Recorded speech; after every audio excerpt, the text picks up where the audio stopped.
مسلم لڑکی نے ہندو لڑکے سے شادی کی ہے ہندو رواج سے، تو کیا وہ لڑکی ڈائیورس کے بعد عدت کرے گی؟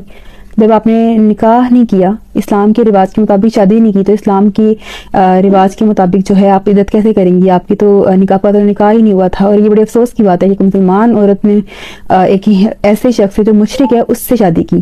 تو آپ کو پہلے یہ سمجھنا ہوگا، ہماری خواتین کو یہ سمجھنا ہوگا کہ الاؤ ہی نہیں ہے، جائز ہی نہیں ہے، وہ شادی ہی نہیں ہوتی. تو پھر کس طرح سے ایک مسلمان عورت جو ہے ایک مشرک مرد سے شادی کر سکتی ہے جب تک کہ وہ مسلمان نہ ہو جائے؟ بہرحال اب جو ہے کہ آپ اللہ سے توبہ کریں، اور یہ بات یاد رکھیں آپ کی کبھی شادی تھی ہی نہیں، کیونکہ آپ نے نکاح ہی نہیں کیا، اللہ کو گواہ ہی نہیں بنایا.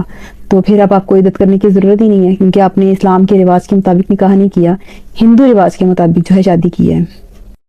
اسٹریس کا کوئی حل؟ اسٹریس کے بہت سارے حل ہیں. سب سے پہلے تو اللہ تعالیٰ سے دوستی کرنی ہوگی.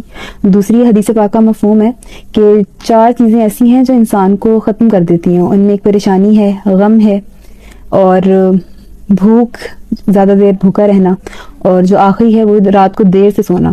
تو جب غم اور پریشانی ہو تو وہ انسان کو ختم کر دیتی ہے، یہ ہمیں حدیث سے ثبوت مل جاتا ہے. تو پریشان اس دنیا کے لیے ہو رہے ہیں جو ختم ہو جائے گی، جو فانی ہے.